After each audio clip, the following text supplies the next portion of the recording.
Hey, Doug Walker here. I am doing a vlog on The Visit. Sadly, Rob is still out of town. He's coming back tonight, though. And there's two movies I really wanted to see, and that's The Visit, and I also want to see Hotel Transylvania 2, but I was out of town. I'm back now, and it's closer to October. This makes sense. I don't get why they're releasing in September. Well, I kind of do, but it's that early in September? Alright, I'm getting off track. So this is The Visit. This is the newest Shyamalan film. I really want to see this, even before it got supposed good reviews, which really shocked me. So yeah, I'll start by saying the critical feedback of this film has mostly been positive. I mean, not like through the roof positive, but I mean like, what's like 67% last I looked or something like that? And that's pretty good. For a Shyamalan film, that's amazing. And then the feedback I've been getting from audiences and people and stuff like that is kind of half and half, mostly leaning towards good, but the big thing people are saying, oh, this is Shyamalan's big comeback, and he's back to form, and he's great, and then the other half are kind of saying, no, look, this is good by Shyamalan standards, okay? This is still awkwardly written, awkwardly acted, it's still bizarre, and there's a lot of stuff that doesn't make sense, and some say it's a dark comedy, some say it's a horror film, some say it's a thriller, a suspense, and, you know, all this stuff I'm hearing, all these things, so I finally went to see this movie. All of them are right. Like, it's, in my opinion, like, everything that is said about this movie is pretty much correct. It's just gonna come down to your personal preference. I mean, I guess as most movies do, but I think this more than others. The film, if you don't know, is about two kids who go to see their long-lost grandparents. Them and their mother had a falling out, so the mother allows them to go see the grandparents because they got in contact with them after years and years. And, yeah, the grandparents are just odd, and they're strange, and they do weird things, and the kids film everything. It's a found footage movie. And, yeah, you're just trying to figure out if what is going on? Is this a legit something they should be afraid of, or are they just old people being old people, as they put it in the film? And, okay, so when the movie started out, I'm watching it, I'm saying, it's a Shyamalan film. I mean, there's never a moment where I 100% believed the actors. But, again, it's better than most of his other films. I sort of put it on the first Paranormal Activity quality acting, which I know a lot of people say is good acting. I don't get that. I think it's not very convincing, but but here's the thing though, the writing is still kind of awkward. They still don't quite talk right, but there's a little bit of an excuse in it. Like, the girl, for example, is filming everything. She wants to be a filmmaker. She can be a little pretentious, and that's allowed.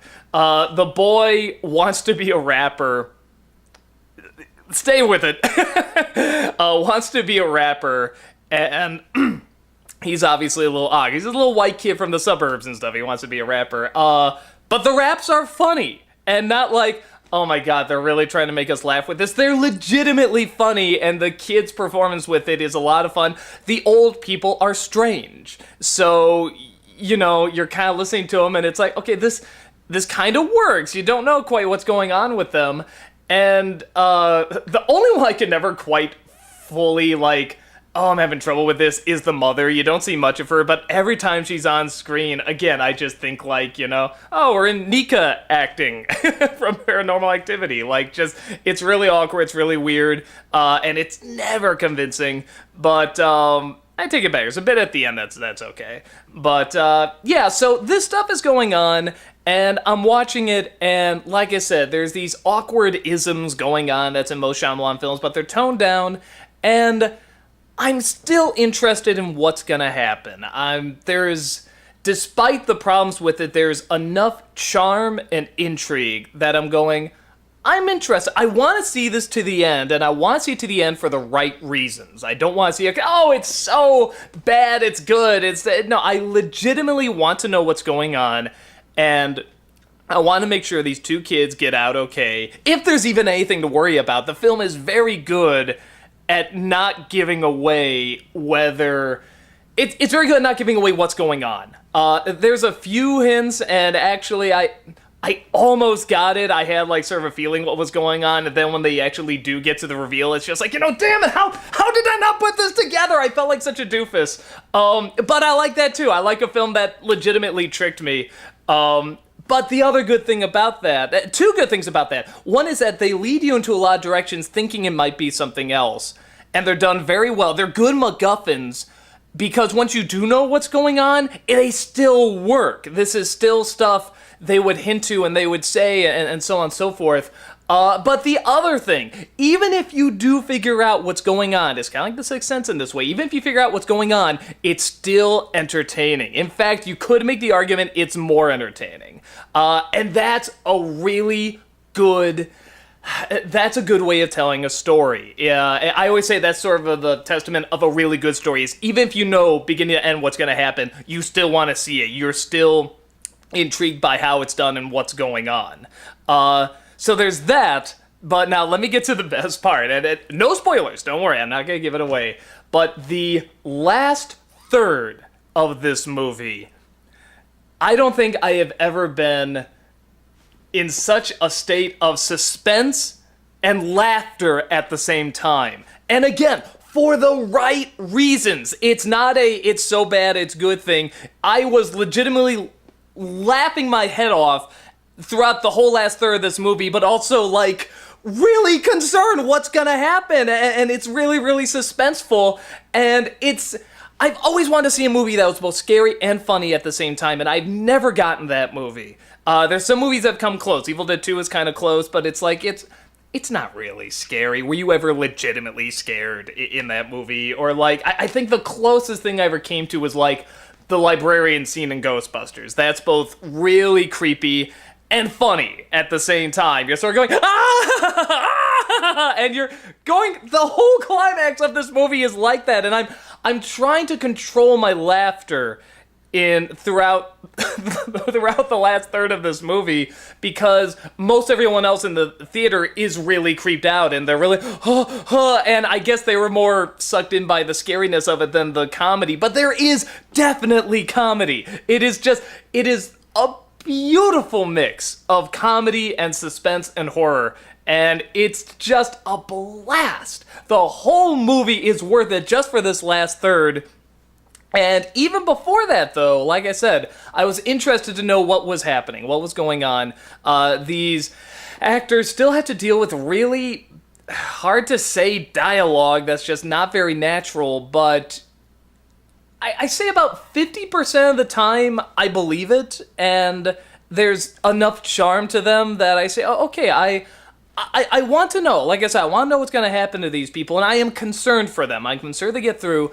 And even some of the quirks that Shyamalan just, shoves in your face in these movies, I saw them introduce them going, okay, God, we're gonna do this. Like, the kid's a germaphobe, the girl being a really pretentious filmmaker.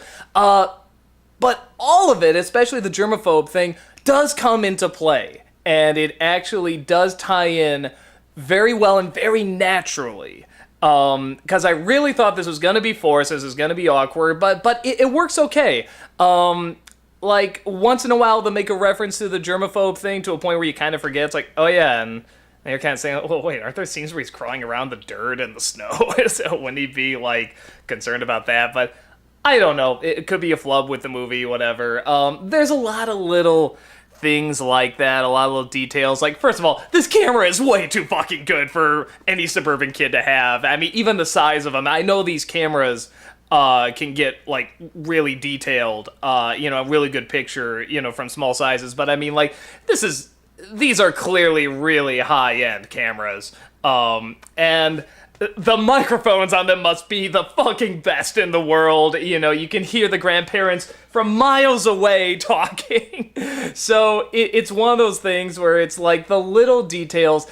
If you don't like this movie, it's 100% understandable. And I'm not going to be like, how can you possibly... No, it's still awkward. There's still a ton of problems with it. But the stuff that's good, for me, was good enough to say, you know what, I'm really glad I saw this movie. And it was very enjoyable, honestly, from beginning to end. I can't think of any times where I was like, oh, we're doing this, okay, let's go and stuff. But it's really, from beginning to end, it was a lot of fun. And it was short. it was just the right length. It was just the right amount.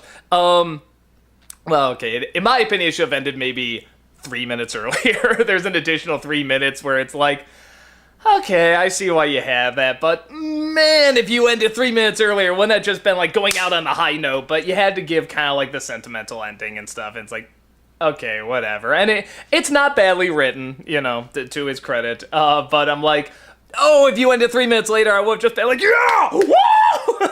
Because the last third is so much fun. So yeah, that's kind of my take on it.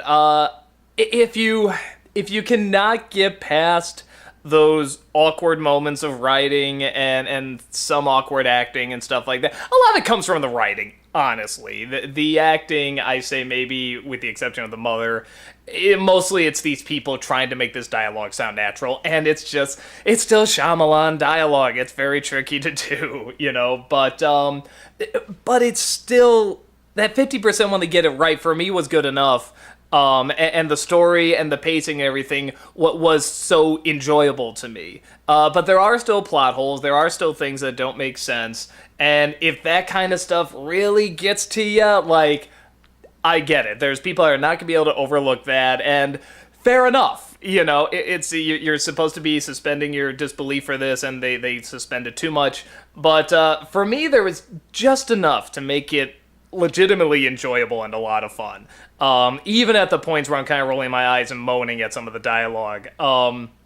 Like I said, I really legitimately wanted to know where this was going, and it was throwing me for a lot of loops. I didn't know, well, wait, are they going this direction? And again, kind of knowing Shyamalan's writing, it's like, are they gonna go this route? Because he's gone this stupid route before. Like, he's gone this really, really bad route, and I don't know. It could still go that way. I mean, we don't know how far Shyamalan has come or whatever, but it goes just the right direction, and it misleads you in just the right ways, and it gives enough hints in just the right ways, and even if you figure it out, it's still a lot of fun to watch, and it's a lot of fun to see what's going on. It's fun to see the interaction, even if you know what's going on. So, yeah, that's about it. I hope somehow that helps clear that out.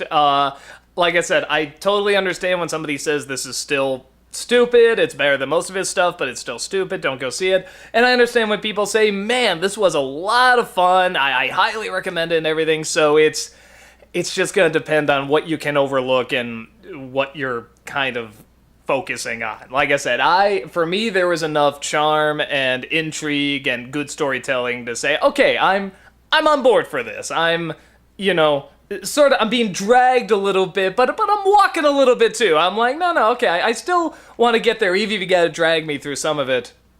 And I'm glad I did get dragged along. I'm glad I went from walking to wanting to go on to sort of jogging to like running. Like, I really want to know what's going on. I really want to know what's happening. So, and I can't think of the last time I've said that about a Shyamalan movie. But on top of the Shyamalan movie thing, like I said, it's the first film where in the last third, I was legitimately scared and laughing at the same time, and I've always wanted a movie that did that, and I finally got it. Who would have thought Shyamalan would be the one to do it, and to do it in the right way? But I finally got it for me. Is there another one out there? Possibly, but I haven't seen it yet, and it was so much fun, and I was just... like I said, the last third is just a blast, and the lead up to it in this is a lot of fun too. So, yeah, that's about it, people. Hopefully I shall be with you tomorrow, or soon, I should say. I'm going to try and see it tomorrow, for Hotel Transylvania 2. I really like the first one, so I'm curious to see how the second one is. And, yeah, that's about it. I shall see you later.